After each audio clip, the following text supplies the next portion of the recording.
technologists, tech people, hackers, definitely need hackers, technologists, pragmatic problem solvers who are practical and evolved, ethical hacking, ethical anti-fraud, and that would be where I would start. When we're talking about AI's integration to technology, I was watching something on, I don't remember who was saying it. It was last week. There were two creators that I was watching in the same week discuss the same topic, and I thought it was a good time for me to bring it up when we're talking about AI function with regards to anti-fraud technology. You guys have heard me discuss deep fakes before, multiple times. Subscription leaderboard, wow, what's that? Thank you, I think. When we talk about deepfake technology, we're talking about the use of software similar to Photoshop, but much more developed, that comes for free on everyone's device. Look at Instagram as a perfect example. Instagram is allowing you to crop with ultra precision. Okay, so you can literally choose an object, a person, or place and just hold it down, and it separates from the photo and saves onto your clipboard, and then you can add it to any background. That is the most juvenile and elementary type of deep fake that I can think of to discuss. But the blockchain, you guys have heard me refer to the blockchain as a time machine, and that's a very realistic description. When we talk about blockchain technology, a blockchain will assess a piece of digital content and tell you when it was created, where it was created, by whom it was created, and restore it to its original form. You guys, we need 18 W's. 18 W's for my daughter's birthday gift. 18 of them. We're in front of the MCA right now in downtown Chicago. I'll show you guys.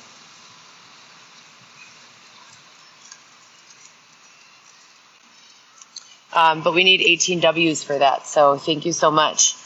Now, when we're talking about blockchain technology, it literally is a time machine. So even if someone alters your work, and a lot of people are afraid of this, and they speak about technology and AI with real fear in their voice and in their heart. And the thing about it is that there's definitely going to be potential for a lot of the nefarious deepfake technologies and narratives, and they do have the potential to affect people, negatively. However, we're already in development for all of these anti-fraud, tools and utilizations, and one of those is basic blockchain technology that gives you a time machine, so to speak, on any account, person, place, or thing.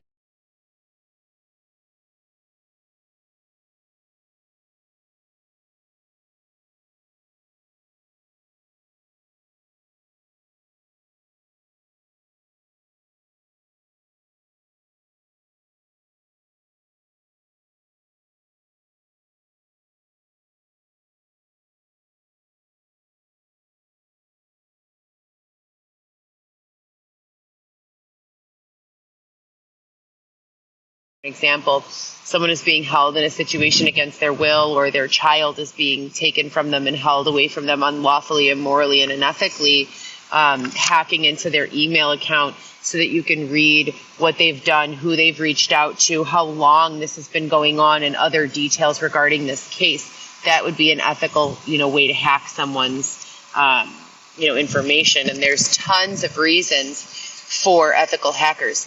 Tom DeMars is someone I was actually looking for him on Facebook yesterday. I can't find him. I don't know what happened to him. I might have blocked him a while ago because a long time ago he tried to take me out on a date. Well, we did go on a date 7 or 8, 6 years, I don't remember, 6, 7 years ago or something.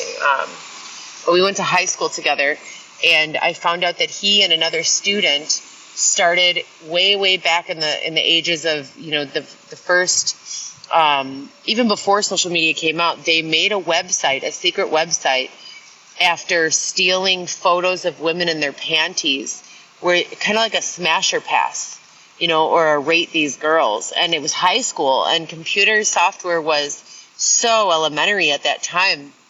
There were no apps, there was no Tinder, there was none of that.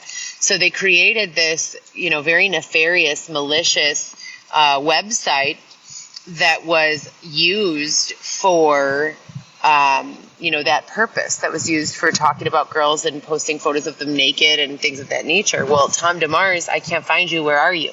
He went to jail for that, I'm pretty sure. But he came home a long time ago, and I want to talk to him about ethical hacking and what he's got going on right now. So if you guys know Tom DeMars, tell him to hit me up. He knows my phone number, or, if he doesn't, he can contact us through my email or any one of my socials. But shout out to Tom DeMars. I'm glad that you changed your ways and that you're not such a creep anymore. It's good to know that people can change. But, part of this, I want to read something from this book. We need 18 W's, you guys. 18 W's as gifts. Isn't it wild how some days they just send the gifts, boom, boom, boom, boom, nonstop, and then other days you don't even get one single gift? It's so crazy. And I don't do anything about my delivery at all. Nothing. I'm always doing the same thing. But here we go. Let me read this to you guys. With regards to management and leadership, this is really important, and this goes right along with what I was talking about. Number one, people who are well matched to the jobs they hold don't require force, coercion, bribery, or trickery to work hard and produce quality work. So when you find someone like a young Tom DeMars who's getting involved in all this shit at an early age, you can look at what he's truly interested in and doing well without much education. He did that on his own. Like, that's pretty much genius. Evil, but genius.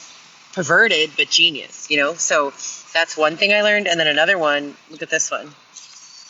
Research indicates that people's basic personality does not change substantially over their lifetime. So changing a mind is obviously very difficult. So you're not going to be able to find a grown-up and build them into being an anti-fraud technologist. You're going to need to find a kid who is fucking around and figuring this out on their own, and then you're going to turn them into an anti-fraud technologist because, if you don't, then they're a risk and a liability for fraud. You see how that works? But then you have to give them a paycheck. Otherwise, they will be nefarious. And then something else I learned about this team building that I think is really important. An empowered organization often sanctions the use of such teams when deemed useful to carry out short-term missions, temporary teams to conduct internal audits, and self-managed teams starting up a new facility, which is referred to as a greenfield site, versus an existing facility, which is a brownfield site, and the pros and cons of doing both.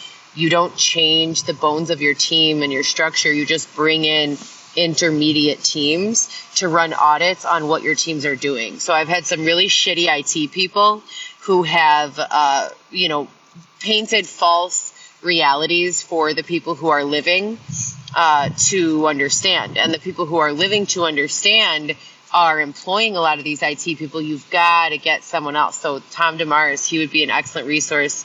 Hire him. Ask him to figure out what's going on and then compare it to what the technology team is telling you is truly happening. You cannot trust the very first person that you see until they prove themselves. So trust them, but then bring in a third party to mitigate, a temporary party, and just have them run their own report. Don't contaminate them to each other. Just have one do their report, have another one do their report, and then compare notes on both. A lot of people will fraudulently indicate a person as being guilty of something on their device or technologically so that they can divert a real investigation, and they call it a scramble. And I've tried to teach this a number of times. If I don't keep talking about it, they use me as the target. I'm not the target. I promise you I'm not. I don't know how to hack. I know hackers. I don't know how to hack. I don't know how to commit fraud. I know people who do. I know doctors. I don't know how to perform surgery. I know one of the best interventional cardiovascular surgeons probably in the world, Parag Doshi. I would never be able to fix a heart or insert a valve, right? So it's kind of like one of those situations, general contracting, so to speak. You have got to do your due diligence. And if you find a team that has some sort of benefit from believing, their technology people, don't hesitate to check the entire team's motives. There are several teams since I've been, awake for the past 5 years. There have been several teams that have proven they have self-interest in taking a win with regards to making people who are innocent look like they're guilty. That gives them opportunity, that gives them time, that gives them space to breathe, time to breathe. But it sets things back significantly. So if you are an IT person and you need a team, we're looking to expand. So we'll find you, just be here or be square. Lastly, on leadership right now, teams and team processes, team selection. Management selects the team leader. Hi. Team members may be selected by either management or the team leader. When the choice of the team members is left to the team leader, however, some methods and tools may be used. To begin, the team leader should identify the competence needed. 5 factors comprise competence, and the acronym is KESAA, just like I use VLAW, KESAA, which is KESA. And that's knowledge, formal education degrees, educational certifications, professional certifications, and self-study achievements. I would also, and then E is experience. Years spent applying knowledge and skills in types of organizations and kinds of industries and in job positions held. Skills, certifications, trainings received, and demonstrated proficiency in use of pertinent tools and equipment. Are you guys on Discord still? Because my Discord isn't working, just so everyone knows. I think my Discord has been completely taken apart. And then I also received something from the IRS, or maybe it's not the IRS, but the local treasury, saying that my Coinbases have been recovered and that they want to send me a check for $140. Now, I'm 99%, 100% certain that I had way more than $140 and it was all in Bitcoin. So I'm confused about that. They recovered my Coinbase wallet, but they only recovered $140. That's weird, if I could have an IT person look into that. Then we have aptitude, natural talent, capability, capacity, innate qualities, deafness, knack, adaptability to change, natural ability to do things requiring hand-eye coordination and fine motor skills, and attitude. Manner of showing one's feelings or thoughts, one's disposition, opinion, mood, ideas about, belief, demeanor, condition of mind, state of feeling, reaction, bias, inclination, emotion, temperament, mental state, frame of mind, ease in accepting and adopting new or changed plans and practices. You guys, I have such a craving for Panda Express right now. Last time I had Panda Express, I had to eat it while we were walking, and I'm talking about walking fast. And I was carrying several bags in my arms, and I couldn't really enjoy it, 2 spring rolls and fried rice and orange chicken. Yum. I have a taste for that. So anyways, that acronym is KESA, KESAA, and I'll go over that one more time if you guys are for it. It's knowledge, experience, skills, aptitude, and attitude.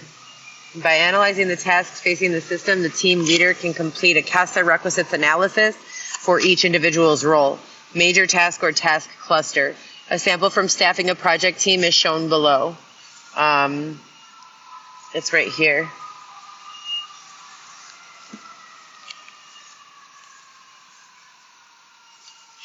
So this is the KESA analysis.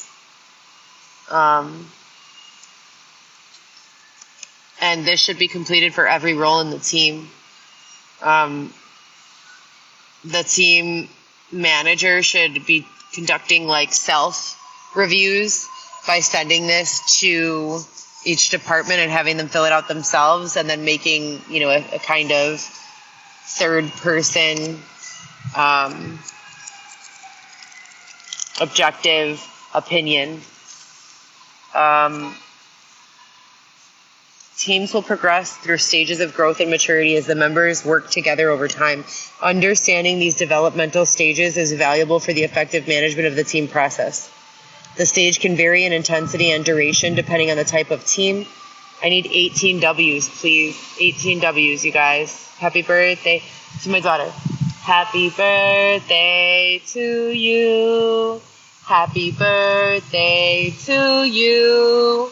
Happy birthday, Viviana. Happy birthday to you. I love you so much. Understanding these developmental stages is valuable for the effective management of the team process. The stages can vary in intensity and in duration depending on the type of team, the environment in which it works, and the individuals who constitute it. A generic model for the phases of the team development described by Tuckerman. Well, I already read that, 3.3. Stage 1 is forming. When team members first come together, they bring with them individual identities and the values of the priorities of their own environment. Each team is a new experience, even for those who have been members of previous teams. Individuals enter the situation cautiously, feeling uncertain of what their role and performance will be in this new environment. During the forming stage, the team usually clarifies its purpose, identifies roles for each member, and defines rules of acceptable behavior that we'll call norms. And that was the performing. No, that was forming. Yeah, that was forming. And then stage 2 is storming. During this phase, the reality of the team's task sinks in. Team members still think primarily as individuals and might attempt to form decisions on the basis of their individual experiences rather than pooling information with other members. Collaboration has not yet become the norm as team members fluctuate in their attitude about the team's chances for success. The behaviors exhibited during this time may involve argument, testing the leader's authority, attempts to redefine goals, and competitive and defensive acts. And then stage 3 is norming. Norming, in this phase, the individuals coalesce into a team by shifting their focus from personal concerns to that of meeting the team-related challenges. Interpersonal conflicts and the tug of external loyalties are reduced. Team members are willing to discuss differences for the sake of the team, resulting in more cooperation and dialogue. And then you also have performing, which is stage 4. At this stage, the team has matured to the point where it is working as a smooth and cohesive unit. Team members have a good understanding of each other's strengths and weaknesses and how they support the mission and are now able to work through group problems. There is a better appreciation of the team's processes and a general satisfaction with team membership. During this phase, the team is making significant progress towards achieving its goals. Although all 4 stages of development indicate a logical sequence and occur over time, the actual progress made by each team will vary. For example, a team that has progressed to stage 3 or 4 may fall back to stage 1 or 2. This may occur if they learn that previous assumptions about one another are not true, information they have been using for decision-making is found to be inaccurate, or team membership changes due to job transfers. Some teams might never progress beyond an earlier stage because of limited project duration or poor resolution of group dynamic issues. Some authors have added a stage of Tuckerman's original model called adjourning. It is the process of closure that occurs when the team has accomplished its mission and is to disband. It is the process of closure that occurs when the team has accomplished its mission and is to disband.